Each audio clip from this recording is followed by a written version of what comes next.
नमस्कार दोस्तों, आज हम भगवत गीता के अध्याय 4 का भाग 6 जो है तो पढ़ने जा रहे हैं। और आप भी इस भगवत गीता की महापावन कथा को सुनकर आप अपने जीवन को धन्य बना सकते हैं। तो चलिए हम कथा स्टार्ट करते हैं और आप भी बने रहिए हमारे साथ। ब्रह्म पर्णम ब्रह्म हवि ब्रह्मग्नो ब्रह्मणाम हुतम ब्रह्मावतेन गंतव्यम ब्रह्म कर्म समाधिना।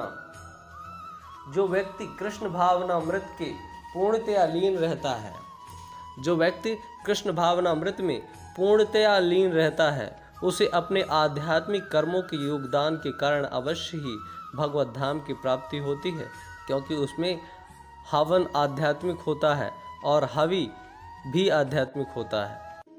यहाँ इसका वर्णन किया गया है कि किस प्रकार कृष्ण भावना भावित कर्म करते हुए अंतोगत्वा आध्यात्मिक लक्ष्य प्राप्त होता है।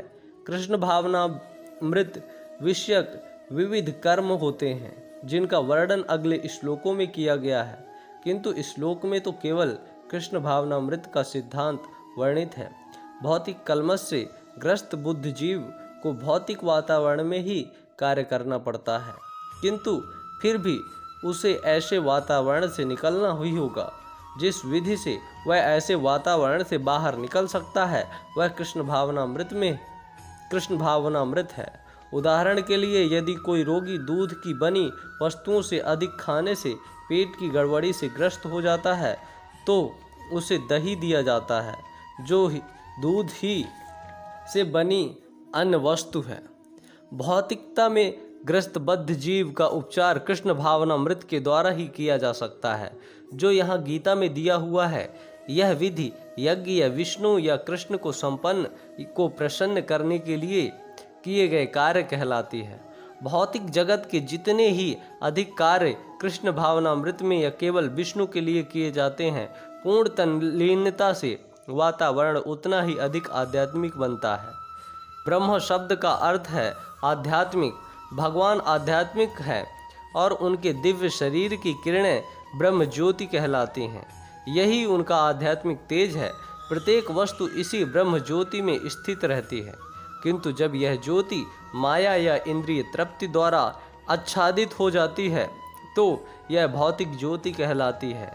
यह भौतिक उदाहरण कृष्ण भावनामृत द्वारा तुरंत हटाया जा सकता है। अतएव कृष्ण भावनामृत के लिए अर्पित हवि ग्रहण करता हवन होता है तथा फल ये सब मिलाकर ब्रह्म का परम सत्य है। माया द्वारा आच्छादित परम सत्य पदार्थ कहलाता है। जब यही पदार्थ परम सत्य के निमित्त प्रयुक्त होता है तो इसमें फिर से आध्यात्मिक गुण आ जाता है। कृष्ण भावनामृत मोह जनित चेतना को ब्रह्म या परमेश्वर उन्मुख करने की विधि है। जब मन कृष्ण भावनामृत में पूरी तरह निमग्न रहता है तो उसे समाधि कहते हैं। ऐसी दिव्य चेतना में संपन्न कोई भी कार्य यज्ञ कहलाता है। आध्यात्मिक चेतना की ऐसी स्थिति में होता है हवन, अग्नि, यज्ञ कर्ता तथा अंतिम फल, यह सब परम ब्रह्मा में एकाकार हो जाता है। यही कृष्ण भावनामृत की विधि है। दैवमेवा परे यज्ञम योगिनी पर्युपास्ते ब्रह्माग्नो परे यज्ञम यज्ञेन वोपजुहति। कुछ योगी विभिन्न प्रकार के यज्ञों द्वारा देवताओं की भली भांति पूजा करते हैं और कुछ परम ब्रह्म रूपी अग्नि में आहुति डालते हैं। जैसा कि पहले कहा जा चुका है, जो व्यक्ति कृष्ण भावना भावित होकर अपना कर्म करने में लीन रहता है वह पूर्ण योगी है। किंतु ऐसे भी मनुष्य हैं जो देवताओं की पूजा करने के लिए यज्ञ करते हैं और कुछ परम ब्रह्मा या परमेश्वर की निराकार स्वरूप के लिए यज्ञ करते हैं। इस तरह यज्ञ की अनेक कोटियां हैं। विभिन्न यज्ञकर्ताओं द्वारा संपन्न यज्ञ की ये कोटियां केवल ब्रह्मा वर्गीकरण है। वस्तुतः यह यज्ञ का अर्थ है भगवान विष्णु को प्रसन्न करना, और विष्णु को यज्ञ भी कहते हैं। विभिन्न प्रकार के यज्ञों को दो श्रेणियों में रखा जा सकता है। सांसारिक द्रव्यों के लिए यज्ञ, द्रव्य यज्ञ, तथा दिव्य ज्ञान के लिए किए गए यज्ञ, ज्ञान यज्ञ। जो कृष्ण भावना भावित हैं उनकी सारी भौतिक संपदा परमेश्वर को संपन्न को प्रसन्न करने के लिए होती है, किंतु जो किसी क्षणिक भौतिक सुख की कामना करते हैं वे इंद्र, सूर्य आदि देवताओं को प्रसन्न करने के लिए अपनी भौतिक संपदा की आहुति देते हैं। किंतु अन्य लोग जो निर्विशेषवादी हैं वे निराकार ब्रह्म में अपने स्वरूप को स्वाहा कर देते हैं। देवतागण ऐसी शक्तिमान जीवात्माएं हैं जिन्हें ब्रह्मांड को ऊष्मा प्रदान करने, जल देने तथा प्रकाशित करने जैसे भौतिक कार्यों की देखरेख के लिए परमेश्वर ने नियुक्त किया है। जो लोग भौतिक लाभ चाहते हैं वे वैदिक अनुष्ठानों के अनुसार विविध देवताओं की पूजा करते हैं। ऐसे लोग बहवी ईश्वरवादी कहलाते हैं। किंतु जो लोग परम सत्य के निर्गुण स्वरूप की पूजा करते हैं और देवताओं के स्वरूपों को अनित्य मानते हैं वे ब्रह्म की अग्नि में अपने आप को आहुति दे देते हैं और इस प्रकार ब्रह्म के अस्तित्व में अपने अस्तित्व को समाप्त कर देते हैं।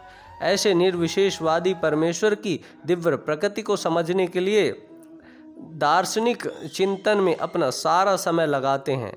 दूसरे शब्दों में सकाम कर्मी भौतिक सुख के लिए अपनी भौतिक संपदा का यजन करते हैं, किंतु निर्विशेषवादी परम ब्रह्मा में लीन होने के लिए अपनी भौतिक उपाधियों का यजन करते हैं। निर्विशेषवादी के लिए याज्ञाग्नि ही परम ब्रह्म है, जिसमें आत्म स्वरूप का विलय ही आहुति है। किंतु अर्जुन जैसा कृष्ण भावना भावित व्यक्ति कृष्ण को प्रसन्न करने के लिए सर्वस्व अर्पित कर देता है। इस तरह उसकी सारी भौतिक संपदा के साथ साथ आत्मस्वरूप भी कृष्ण के लिए अर्पित हो जाता है। वह परम योगी है, किंतु उसका पृथक स्वरूप नष्ट नहीं होता। तादीन इंद्रियाण्यन्ये संयम अग्निषु जुहति शब्दादीन विषयान अन्य इंद्रियाग्निषु जुहति।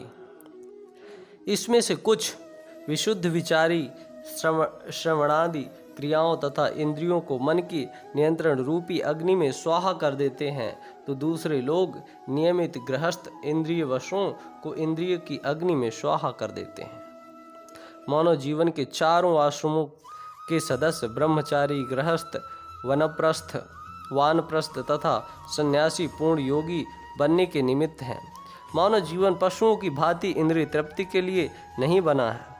अतएव मानव जीवन के चारों आश्रम इस प्रकार व्यवस्थित हैं कि मनुष्य आध्यात्मिक जीवन में पूर्णतया प्राप्त कर सके।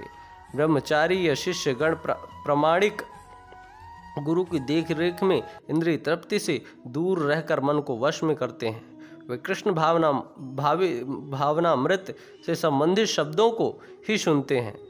श्रवण या ज्ञान का मूलाधार है। अतः शब्द ब्रह्मचारी सदैव हरेन मनुकीर्तन अर्थात भगवान के यश की कीर्तन का श्रवण में ही लगा रहता है। वह सांसारिक शब्द ध्वनियों से दूर रहता है और उसकी श्रवणेन्द्रिय हरे कृष्ण की आध्यात्मिक ध्वनि को सुनने में ही लगा रहता है। इसी प्रकार से गृहस्थी भी, जिन्हें इंद्रिय तृप्ति की सीमित छूट है, बड़े ही संयम से इन कार्यों को पूरा करते हैं। यौन जीवन, मादक द्रव्य सेवन और मांसाहार मानव समाज की समान प्रवृत्तियां हैं, किंतु संयमित गृहस्थ कभी भी यौन जीवन तथा अन्य इंद्रिय तृप्ति के कार्यों में अनियंत्रित रूप से प्रवृत्त नहीं होता। इसी उद्देश्य से प्रत्येक सभ्य मानव समाज में धर्म विवाह का प्रचलन है। यह संयमित अनासक्त यौन जीवन भी एक प्रकार का यज्ञ है, क्योंकि संयमित गृहस्थ उच्चतर दिव्य जीवन के लिए अपनी इंद्रिय तृप्ति की प्रवृत्ति की आहुति कर देता है। सर्वाणि इंद्रियाणि कर्माणि प्राण कर्माणि चापरे आत्मसंयम योगनो जुहति ज्ञान दीप्ते। दूसरे जो मन तथा इंद्रियों को वश में करके आत्म साक्षात्कार करना चाहते हैं, संपूर्ण इंद्रियों तथा प्राण वायु के कार्यों को संयमित मन रूपी अग्नि से आहुत कर देते हैं। यहाँ पर पतंजलि द्वारा सूत्रबद्ध योग पद्धति का निर्देश है। पतंजलि कृत योग सूत्र में आत्मा को प्रत्यागात्मा तथा परागात्मा कहा गया है। जब तक जीवात्मा इंद्रिय भोग में आसक्त रहता है तब तक वह परागात्मा कहलाता है, और ज्यों ही वह इंद्रिय भोग से विरत हो जाता है वह प्रत्यागात्मा कहलाता है।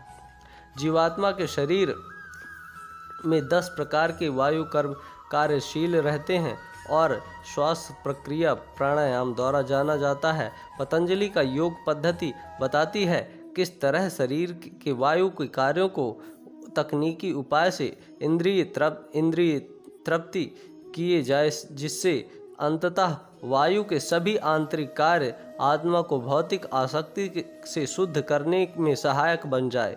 इस योग पद्धति के अनुसार प्रज्ञात्मात्मा ही चरम उद्देश्य है। यह प्रत्यागात्मा पदार्थ की क्रियाओं से प्राप्त की जाती है। इंद्रियां इंद्रिय विषयों से प्रतिक्रिया करती हैं तथा कान सुनने के लिए, आँख देखने के लिए, नाक सूंघने के लिए, जीभ स्वाद के लिए तथा हाथ स्पर्श के लिए है, और ये सब इंद्रियां मिलकर आत्मा से बाहर के कार्यों में लगी रहती हैं। ये ही कार्य प्राणवायु के व्यापार क्रियाएं हैं। पान वायु नीचे की ओर आ जाती है, वायु से संकोच तथा प्रसार होता है, समान वायु से संतुलन बना रहता है, और उदान वायु ऊपर की ओर जाती है, और जब मनुष्य प्रबद्ध हो जाता है तो वह इन सभी वायुओं को आत्म साक्षात्कार की खोज में लगा देता है।